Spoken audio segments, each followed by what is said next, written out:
Today's Toy Spot, we are having a look at the Monster High Clawdeen Wolf.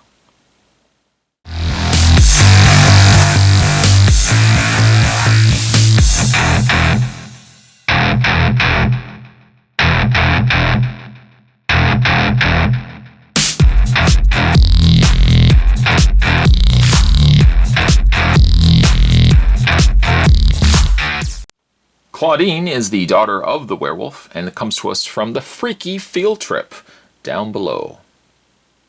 Spot hasn't actually reviewed very many, and by very many, I haven't reviewed any Monster High figures, but I've always thought they were neat. From a girl's perspective, if I was to take this face off and I'd put on a female face with female eyes, I think this would be a neat toy, a neat little doll for girls. And not let me be judgmental either. Certainly if you are into Monster High, girl or boy, they are really neat looking pieces. I dig the artwork down below as well. Clawdeen Wolf. And on the side, that same artwork carries over to the side of the packaging, as well as the back. The read-up says, field trips are a clawsome opportunity, I see what they did there, to learn something new through interactive exhibits, guided tours, and historical artifacts. They're also a creepy, cool way to get a different perspective on the past, present, or future. And did we also mention it gets you out of class for the day? That was actually one of the reasons why I loved field trips. It got you out of school. Clawdeen thinks the Haunted History Museum is a scream. Down below, be yourself, be unique, be a monster. You can also go to www.monsterhigh.com. You should fear what you've been missing. Spot's going to take a break and get this opened up. When we come back, we're going to get a better look at Clawdeen Wolf, daughter of the werewolf. There's more heading your way, guys. Don't go anywhere. Stay tuned. While Clawdeen sits down, I just want to show you guys the packaging. Look at the inside of the packaging. That's really neat. Looks like some dinosaurs. I don't know what kind of dinosaurs those are, especially with the horns going on there, but really neat. That's an exhibit that this guy would like to check out. Putting that to the side, and let's have a look at Clawdeen. Now she comes with a couple of accessories, one of which being like a little skull. Probably too small for that creature that we were just looking at on the packaging, but she comes with like a little skull face, little skull. Looks like almost like a dragon skull. It's hollow in the back. You also get yourself a portfolio.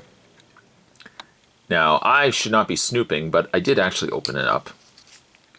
And there's nothing inside. But if she had any documentation, important documentation, assigned for Monster High, she could put it in here and carry it with her wherever she goes. On the back, even says Monster High. Put that to the side. Having a look at Clawdeen, she's a really neat looking figure. Although I would say the only downside to her is she is a little hard to stand. That's because look at the shoes on Clawdeen. I don't know how anybody could walk in shoes like that. Those are some really high, okay, maybe Lady Gaga, but I don't know anyone else that would walk in shoes like that. But they're neat looking. You can take the shoes off if you so wish as well.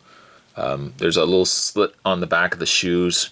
They're not the easiest to take off, mind you, but you can take these shoes off just like so. There we go. I was going to say, they easier said than done, Spot. There's Clawdeen with her shoes off. Look at the shoes. I would never attempt, ever, to wear shoes like this. But Clawdeen does. Vanity before sanity. Isn't that what they say? Vanity before sanity. As for her dress, let's just fix her hair here. As for her dress, pretty nice, stylish dress there on Clawdeen. It's actually a combination of things that she would be interested in. So skulls, bones, different skeletons. There's a fish skeleton in there as well. It's an all-black dress. Kind of got teeth going down the side too, like little dino teeth for decoration. That is a nice touch as well. And speaking of decorations, she's also brought, kind of looks like a little like arm bracelet thing there. It's got a little clear elastic. I've just decided to keep it on there because I don't want her losing it, especially if you're in the museum. How often she might go all the time. But if it's a field trip, you don't want to be on the bus and be like, oh no, I forgot my bracelet. Because it would be somewhere. When we have a look at her face is really pretty. Am I the only one that thinks, looking at Clawdeen here, she kind of looks like Mila Kunis? Mila Kunis, if she was a werewolf. Makeup's very nice on her. Apparently she likes eyeshadow, purple eyeshadow, and green eyeliner. That also matches her dress. This is somebody who really pays a lot of attention to completing the look. If you know somebody that says, I gotta complete my look, that usually means eyeshadow, maybe eyeliner, deciding that her lipstick should match the colored strand of hair that she's got on her hair there. Now, being that she's also a werewolf, she has ears. Well, every person has ears, but her ears aren't here, my friend.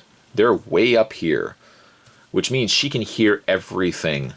If you're way off there and you start whispering about Clawdeen, she's going to hear it. Guaranteed, she is going to hear it. I suppose the one problem with the dolls here is that standing them could be a little more of a difficult task. It'd be neat if they actually came with a little stand, something that maybe even just clipped on the leg, and you had like a little display stand. It would help them standing. Here especially, Spot can't get her to properly stand. Maybe I don't know how to properly stand dolls. I don't know. It's possible, but I can't get her to properly stand. When it comes to Clawdeen's articulation, this is actually what surprises me, and let me just step back and hopefully you guys can still follow what I'm talking about here. When I used to play dolls, because my sister was avid into the Barbie doll scene, as the older brother, I would play Barbies with her by default. I probably would never get her to play like little metal cars. That was my thing back then, or Transformers. But if she was playing Barbies, I usually was asked to join along. I don't remember Barbies having this kind of articulation. Let me just say that right now. For her articulation, she has a nice ball joint in the head, ball hinge socket shoulders. She has a pin hinge socket in the elbow, which allows the elbows to bend, like so, and bend back. The thing is, you have to be careful when bending the arm. For example, I almost bent it the wrong way, but the arms bend and rotate. Hands also are on a hinge, so you can get her to, pose however which way she wants. You just say, I'm not going back on the bus, not until I get my coffee. She has no waist swivel or anything like that, but then her legs go forward, back, out. Nice bend at the knee. The knee also swivels, and she has no articulation in the feet. Really neat looking doll, if I can say that. It's a really neat looking doll. I love werewolves. I didn't think werewolves dressed like this or had really fancy makeup, but Clawdeen does. She's one stylish werewolf. Today's Toy Spot was doing a little bit of a way of what we normally have a look at, but I know the girls out there are always saying, Spot, review more Monster High. There you go. Today we're having a look at Clawdeen the Werewolf. A fun little doll come to us from the folks over at Monster High. If you guys are also wanting to pick up Clawdeen for yourself, you can click the link down below and head over to Toots Toys. They have a whole slew of new lineups, a new stock of Monster High figures. Stay tuned, guys. Spot's going to have more Toy Spots heading your way as well. Thanks for watching, as you always do. I'll see you next time.